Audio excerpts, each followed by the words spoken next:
brief stop in Albany. I believe that's the Hudson. We checked Craigslist and there's a CTC, I'm not sure. Keep left. I'm not sure of the model, but it's an XL100. It's not an AccuColor, but it is probably the first, and it's free. I'm getting it for the tube, the CRT, and our AccuColor is in need of replacement. Let's see what this one beholds. I just saw a sign there that said deer crossing next 2 miles, and I do remember from our last road trip, I don't miss driving at night or early in the morning, and these deer are out. I saw 2 dead carcasses, deer carcass on the side of the road. So, yeah, you want to be careful of those deer out and about. Don't need a Rudolph coming out in front of us on the highway. Again, we're about 20 miles or 45 minutes from our next destination, and we'll wrap things up and basically be on our way home. Okay, we have a little toll here we just paid. What bridge is this we're going over? Guess that's why we're paying. Hudson River again.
Quite a wide span here.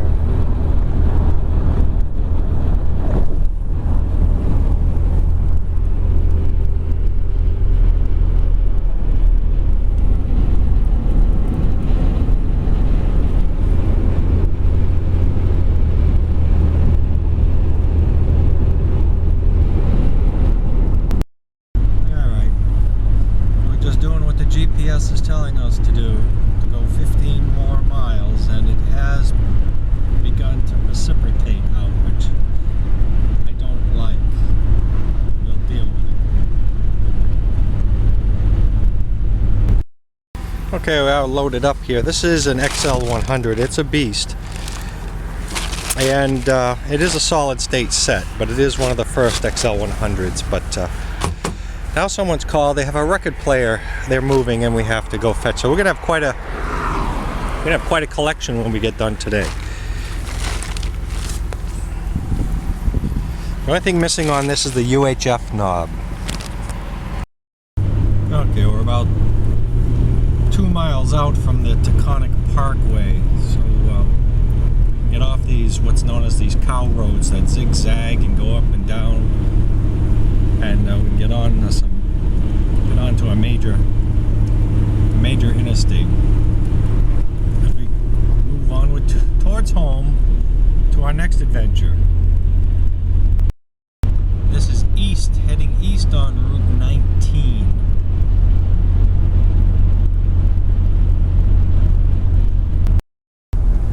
Here's our interstate.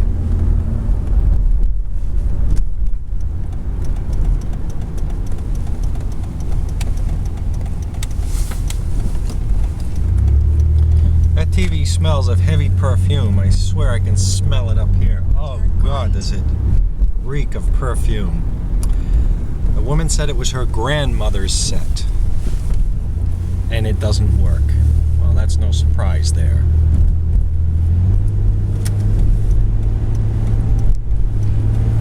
Get back to highway speeds here.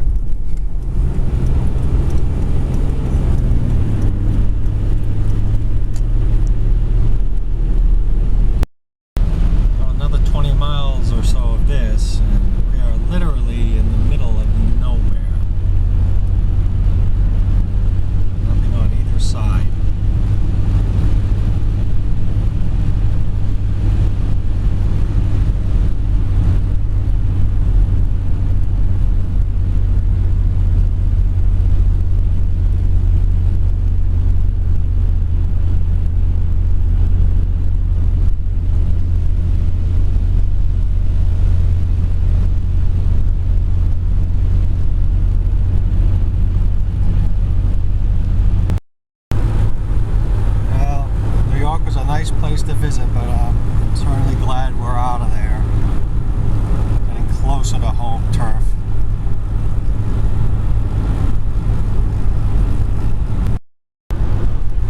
No texting while driving. I'm going to have to chronicle the tolls that we've paid on this trip, and I'm sure it's at least $40 in tolls.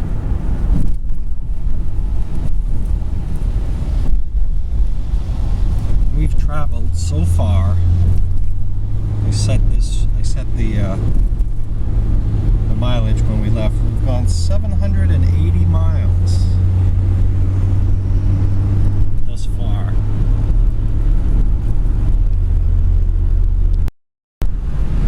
There must have been some recent snow here. It hasn't quite left the trees.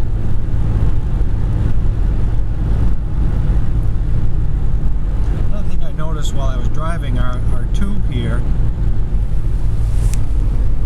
I don't know what the date code is, but it does say Chicago 39, Illinois, which means it was before 1962, or at least that label is older than when they established the zip codes.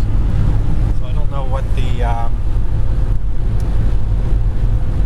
what the date code is.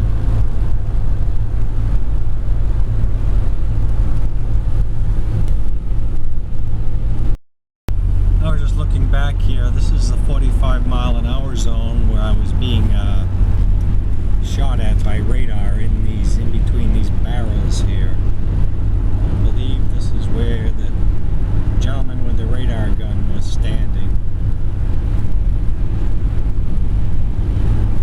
Right in this little narrow passage between the two lanes of traffic. This is the Connecticut River here.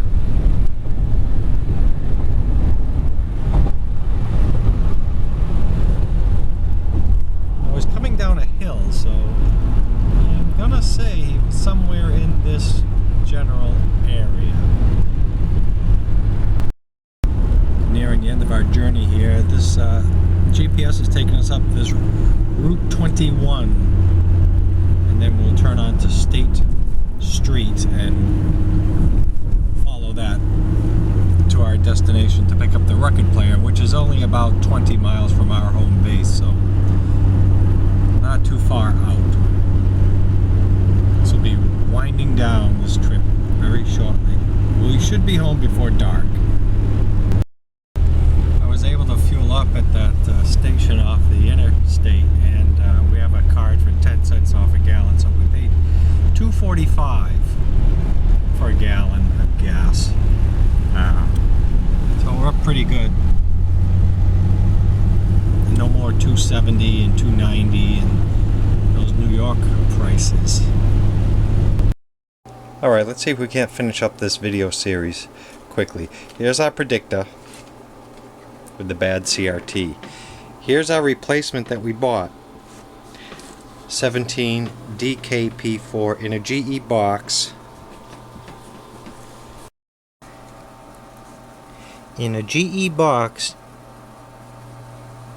from 1965. It's got the date on here somewhere, well, 6504. Now it does not replace the 17 DRP4, but it's close enough, and the price was $34.95.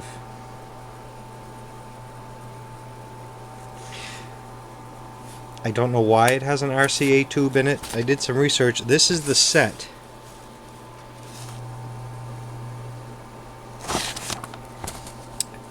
And they were talking. This is the only. They were talking about the 17 DKP4.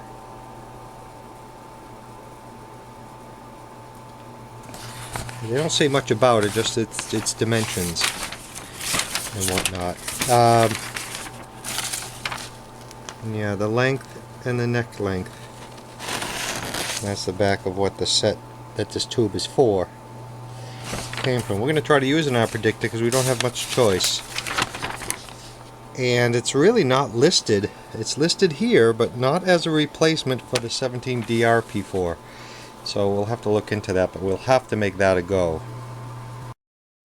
Next on the way home in New York, about probably 100 miles from the city, this was on Craigslist for free. It looks like the AccuColor, but in fact it is an XL100.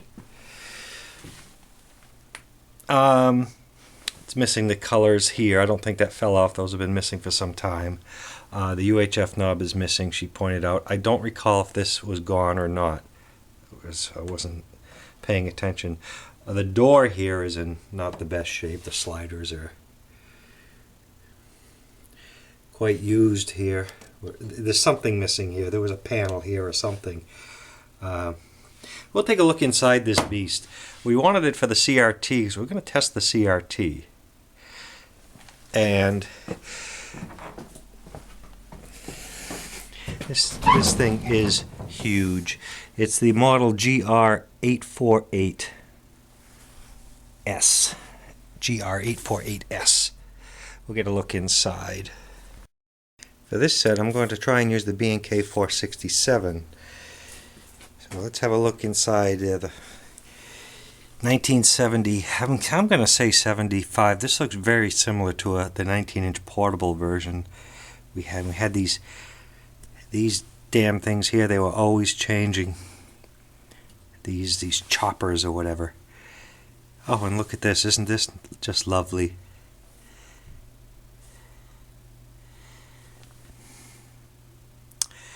This is a 25V picture tube. I don't know what the tube is. Boy, let's see. The cord is in there. This is a CTC 48.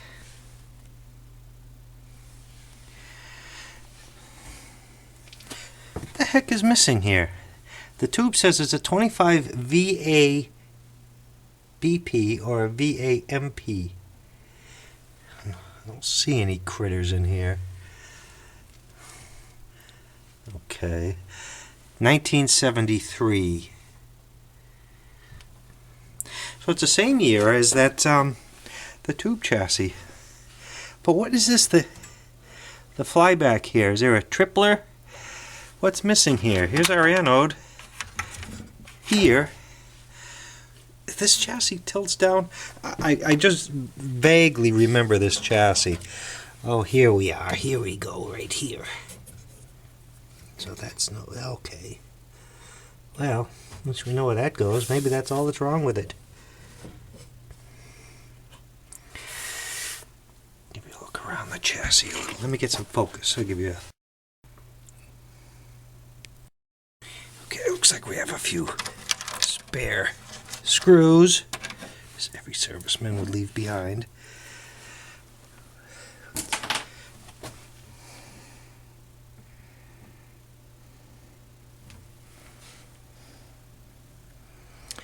Is a delta gun, of course.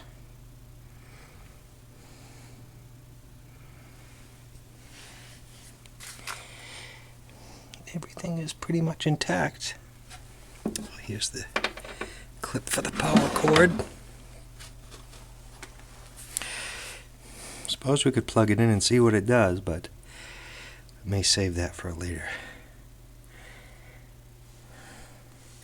As soon as we learn some information on this. CTC 48 H.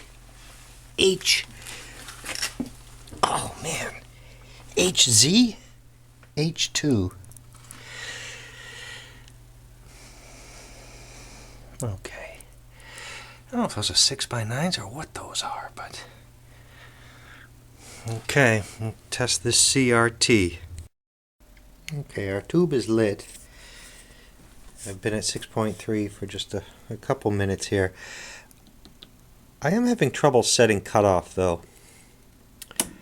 So that's not the best. Okay, red, I can set cutoff.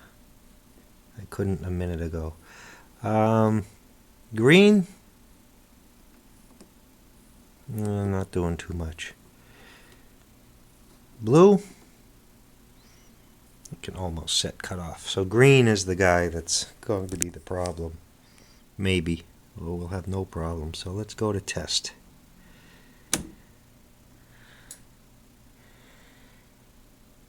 boy.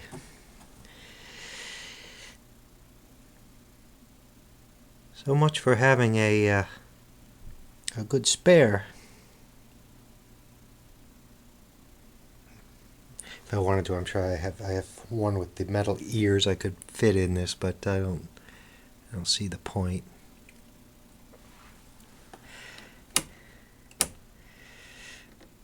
Let's go up on the heater a little bit.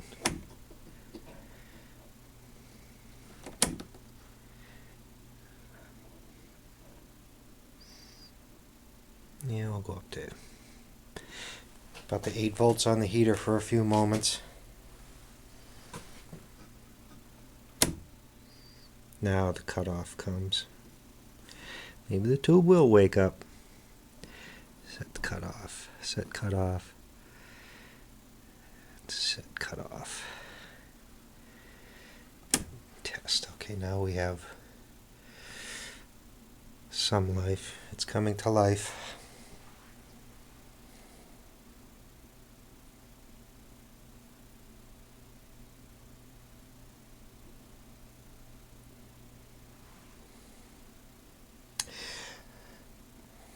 I'm going to bump it back down to 6.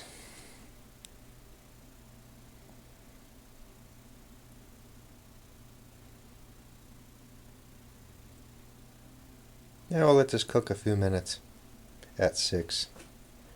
Come back, see how it's doing after a few minutes. While we're waiting for that tube to warm up a little more, this is the 1959 Zenith that we got a phone call on while we were picking up the other set. It has a speaker plug, the operating guide. It's AM FM stereo. I don't believe the tuner is stereo, and it looks like it has a single-ended 6BQ5 setup inside. I'm not going to get into taking the back off right now. The tuner and things are mounted here. Treble moves the dial, and the tuning is just free spinning. I have closed the plates. It has a nice Zenith Cobramatic, stereophonic Cobramatic VM changer. I don't know what cartridge that is off the top of my head. And one thing about Zenith is spindle here. They have it's a VM 1200 series, but Zenith has this crazy proprietary spindle with the 45 adapter with this button that you have to press to remove the spindle, else you'll damage the spindle. This is unique only to Zenith. So we'll call, what is the model here of this? The model SFD280. Yes, this crazy 45 spindle right here. The pressure plate. You would say, oh, it's a VM changer. Yes, but the spindle is unique. This is from 1959. Okay, back over here to the this thing here now. It's been on 6 for a few minutes.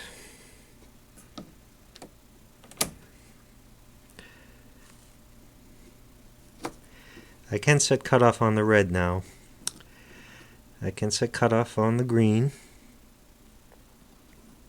And we can set cutoff on the blue. So it's waking up. Yeah, we'll do test. Yeah, we're still in the tracking pretty good, but yeah, it's a little weak.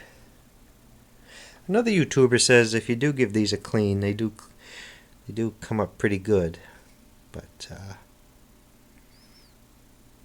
well, anyway, that's it for the CTC 48H2 from 1973.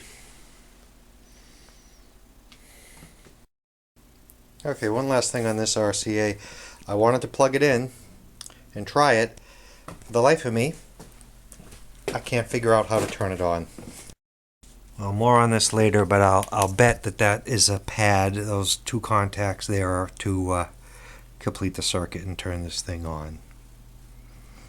You notice they did not even screw the casters on. They're just stapled. They're just staples there holding them. Well, that's it.